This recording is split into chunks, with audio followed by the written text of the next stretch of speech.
Today, I have the privilege to present to you about some upcoming regulation changes concerning certification and training requirements that affect all of you, because all of you hold some sort of certification and some sort of training. My presentation, unfortunately, isn't going to be too photo heavy.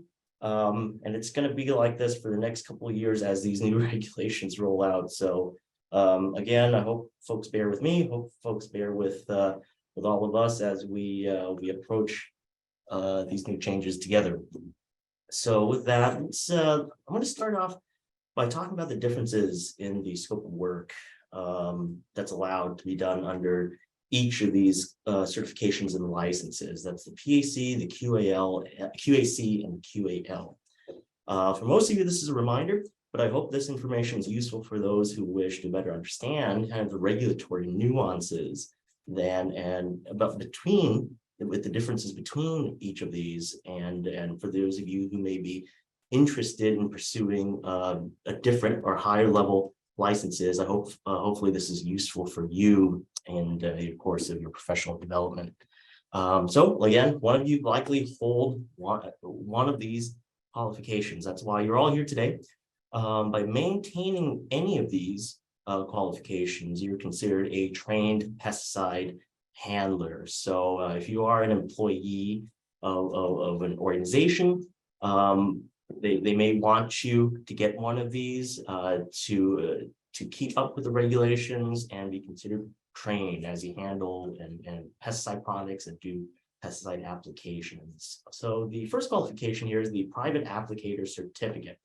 So this certificate is defined in regulation and is only appropriate for those who supervise the use of a restricted pesticide for purposes of producing an agricultural commodity on property owned, leased, or rented, right, by themselves or their employer. These are not spray licenses, and these are not spray permits. We get those terms a lot, we get those questions a lot, and I want to make it clear that these are not licenses and these are permits. The PAC, the brown card alone, does not allow individuals to purchase pesticides, right? Many production agriculture operations encourage their employees who may not be handling a restricted product to pursue this PAC to ensure that they're keeping up with competencies and required to perform pesticide applications and or trained other staff and field workers in pesticide safety. The PAC, the brown card, is administered through the County Agricultural Commissioner's Office. And that's oftentimes when we see most of you is when you renew this or come in to take the initial exam. So, so the private applicator definition in the regulation is in part why the use of sulfur dioxide, right, to sterilize wine barrels and corks is outside the scope of this certificate, right? Wine barrels and corks are not defined as agricultural commodities. The next kind of certification that one may get is a QAC, right? The Qualified Applicator Certificate. A person who needs a QAC essentially is anyone who supervises or applies restricted pesticides on property that is not owned, leased, or rented by themselves or their employer, and does not meet the definition of what a private applicator is. Commercial applicator qualifications allow an individual to conduct work in specialized categories, right? It's important to remember that one is only permitted to do work in that particular scope of the category that they are qualified to work in. Any work conducted outside of this scope is considered unlicensed work. So within the QAC, there is a unique subcategory for maintenance gardener, subcategory Q, right? So this is the only certification that allows, this is the part of the QAC that allows QAC holders with a subcategory Q to apply for the special maintenance gardener pest control business, where pest control is only incidental to their primary work of mowing, blowing grass, right? Any work beyond that, that's not incidental, a person would need to pursue the full pest control business license through acquiring the QAL. The QAL, Qualified Applicator License, essentially has the same scope as the QAC, except it allows for individuals to apply for the pest control business license. So if anyone in the audience is thinking about forming their own pest control business, the QAL is really what the first step of that. Again, it has categories and subcategories that allow for the pest control business to operate in specialized work. These are commercial applicator certifications, and they're administered through the state at DPRs. So more information on them can be found at the DPR's website, and all the application paperwork is processed through them, not at the agricultural commissioners level. So, so who needs a qualification, right? I know Misty just went over some field worker training, and who's able to train. And essentially, those who want to train handlers or field workers need to hold some sort of certification. So in the production agriculture setting for pesticide handlers, only those that are qualified through QAL, QAC, PAC, PCAs, professional foresters, UC extension advisors, and county ag staff, and any other person qualified through a DPR training program is able to train a unqualified, uncertified pesticide handler. Again, like Misty said, training records now require, actually has been required for a while now, that the trainer disclose his or her qualification right on that record, so we know we know how they're able to train. So again, DPR and your local ag department should have templates of this, so reach out to us if you need that. 3 CCR 6724 breaks down these requirements. So we're not making this up. This is in regulation and has been for a while now. 6724, 3 CCR 6724 also describes what topics an employee who's handling pesticides need to be trained on. So these topics include routes of exposure, signs, symptoms, decontamination, environmental concerns such as what is drift, and employees' rights to know. I wanted to throw out there that any employee that has been trained and has a training record to handle pesticides is considered trained to be a field worker in a treated field. Training for a handler exceeds the training scope for field workers. So if any of you out there that is wondering, your employees that are trained as a pesticide handler are considered trained as field workers as well. For those of you who outsource training, ensure that training records are compliant with 6724. I know there's a lot of different companies out there, a lot of different businesses who make it their mission to train different organizations, but make sure they're compliant with the regulations. These regulations do change. There's some nuances. Some training companies might be outside the state and may not be aware of California's requirements and just train on the federal requirements, which may not meet what we have here in California. So with that, I kind of want to get into the meat and potatoes of this presentation, which is these upcoming changes that affect all of your certifications and how we're moving forward with that. Right. So federal law. So this is just a little background. Federal law allows states to maintain their own pesticide regulatory programs. Right. As long as states' requirements are not less restrictive than federal law. This means that as federal law changes, states' programs must adjust through their own legislative process and regulatory changes process to realign with the US EPA at the federal level, right? So the purpose of these upcoming changes that we're all going to be seeing is to keep California's licensing and certification requirements in compliance with the federal requirements outlined in 40 CFR Code of Federal Regulations, Part 171, that addresses the certification of pesticide applicators. 40 CFR Part 171 outlines the minimum requirements state agencies must meet to be compliant. And this federal process began in 2017, right? So prior to 2017, 40 CFR Part 171 had not undergone a revision since 1974, so 43 years. So this is the first major revision in 43 years to the federal code. These regulatory changes will be some of the most impactful we've seen in recent history.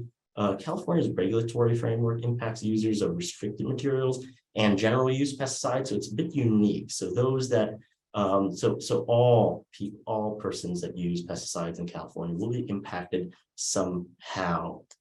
And this will affect industry and regulatory entities alike. The Agricultural Commissioner System and DPR right now are in the process of pushing this information out to industry and getting feedback on what challenges may be out there, and to make the process a bit easier. But this is a process that will happen and is happening right now. So the goal of the upcoming regulatory changes is to improve the competency standards for certified applicators. Certified applicators are those that hold qualifications that we just went over. So let's go to the next slide here. So some key changes that will apply to commercial applicator categories, and I'll expand on that down the road. Some of the commercial applicator categories that will be impacted will be the new soil fumigation category, right? This will replace the current QAL and QAC field fumigation category O. This new soil fumigation subcategory L will replace the subcategory O. Within this change, a new soil fumigation category will be created, and it'll impact those industries that do do fumigations on soil and non-soil. There'll be also changes to the private applicator. The private applicator certificate will, the current one, the current exam will not meet the requirements set forth in 40 CFR Part 171, right? Current PAC holders took an exam that essentially is being phased out. As current PAC holders, you will be phased in to these new competencies as your certificates expire. Everyone will ultimately be required to take the new initial PAC exam upon their renewal. So it doesn't matter when you got your PAC, it doesn't matter when you want to get your PAC, everyone will end up taking the new initial PAC exam one day, right? So this is where we stand. Current PACs can be renewed on CE, but there will be a point where CE credits will not meet the new requirements, and you'll just have to take the new initial exam through the Ag Commissioner's office. PAC holders that use fumigants to control burrowing vertebrate pests will now be required to be certified in a category of the PAC, and this category will go live on January 1, 2024, and I'll expand on that in a few slides here. So here we go. So this is where we are at. So this is what the changes may look like going forward for those holding a PAC. For those with a PAC expiring at the end of this year, right? Those are with the last names I through Q. You actually have the option to renew your PAC with CE hours or with the PAC renewal exam. This will give you a renewed PAC that expires in 2025. After that, the renewal exam won't exist anymore for those that choose to renew this year with a CE or PAC renewal exam. You will have to take the new initial exam that meets the federal requirements to continue renewing your PAC and have that expire in 2028. Currently, we strongly encourage people to take the new initial exam now, and that's that pathway on the bottom. If those of you opt to renew your PAC by taking the PAC initial exam now, you can continue on with getting CE credits or renewing through a new renewal exam later on. So take some time to kind of digest these two pathways to renewing and continuing a PAC exam. So 40 CFR Part 171 expanded competency standards for private applicators. Because of this new expansion, all private applicators need to meet this new competency level at some point. And this is why we're at this junction where we're at right now, right? Current PAC holders essentially have not met these revised federal standards. Another way to look at this and to break it down is that PAC holders, the last name of R through Z that expire December 31st, 2023, must take and pass the revised examination by January 1, 2024. Everyone with the last names A through H that expire December 31st, 2024 will have to take the revised exam by January 1, 2025.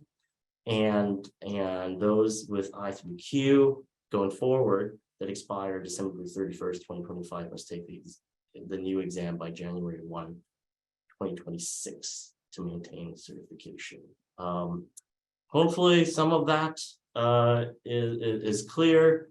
I'll be around to take questions afterwards about that. But those are kind of the meat and potatoes of this whole presentation. So again, 40 CFR Part 171 requires private applicators using fumigants to be specially certified, right, for fumigant use. When I mean fumigants, we're talking about situations where aluminum phosphide is used for vertebrate pest control. So states are allowed to establish a private applicator certificate option, and this is what California and DPR has opted to do to meet these new federal requirements. So all private applicators using fumigant products, such as aluminum phosphide, will need to obtain the appropriate certification for their fumigant use activities by the implementation of the proposed regulations to remain in compliance, essentially January 1, 2024. If a private applicator is using any other type of fumigant product, then those labeled for vertebrate pest control, they must obtain a commercial applicator certificate. That's a QAC or QAL.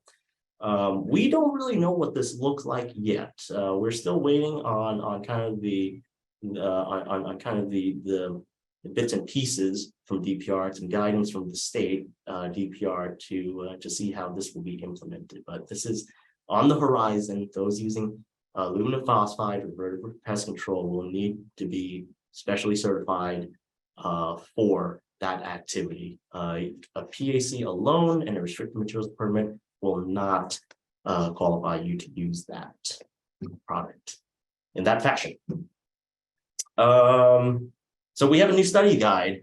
The old study guide, the old brown book paperback will not meet these new requirements. Those of you interested in taking this new initial exam or initially getting your PAC will need to study off of this new study guide. This manual is published by the University of California, and you can find that at online through these QR codes. There's an electronic version that's published and I think posted through Google Books that you can use to reference. I think the digital version is a bit cheaper than the hard copy, but you will need to use this new study guide to study for your exam.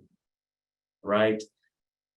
These changes will not affect how many hours you need in CE to renew your private applicator certificate, right? These CE hours are prorated, and many of you usually fall in this first category where you have had your PAC valid for 24 to 36 months, where you need 6 hours of CE that includes 2 hours of laws and regs. So these requirements have not changed. Those of you that just applied for your PAC and have only had it for less than 12 months are exempt from CE hours. So in the future, CE courses you will find may present a broader set of topics, right, that meet this federal competency requirements. CE hours are still expected to be taken while the PAC is valid. Any hours taken before obtaining the PAC or after PAC is expired cannot be used for renewal purposes. And these are, if you think about it, these are minimum requirements. So at the Agriculture Commissioner Office, we absolutely would still encourage people to attend CE courses, whether they need it or not, especially now as these new requirements are rolling in, just to keep on top of the changes. For commercial applicators, in this region, those that use sulfur dioxide will be most impacted by this. So again, as 40 CFR 171, as the state tries to align with that federal requirement, subcategory P in microbial pest control will be phased out. So those that hold a commercial applicator's certificate using sulfur dioxide will need to reapply and retake in the right category. That will be subcategory M, that doesn't exist yet, that will come live in 2024 for non-soil fumigation. So kind of pay attention to that if you have any operations in dealing with wine barrels and corks that use sulfur dioxide. This is something that will definitely impact you. Subcategories are being eliminated. Category L and M will be added.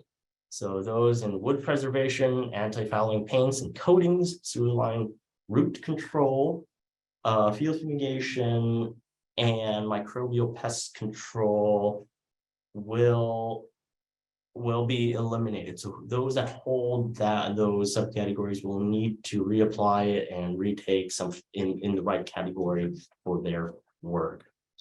So as we approach these regulatory changes, the best resource will be through DPR's pesticide regulation website. Your county agriculture commissioner's office will also be keeping up on the changes as they unfold, but you can read the raw documentation on these changes here. There you'll find the language of the proposed regulations in their raw and current format,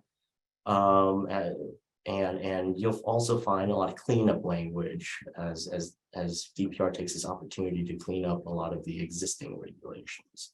DPR has published a YouTube video which officially outlines these regulatory changes that we discussed here today. I also encourage you to take a look at that if in the event any of my information contradicts the official message. So there's the link to the YouTube video. Have you guys take a look at that, and we'll put that in the chat and answer any of your questions as we get them.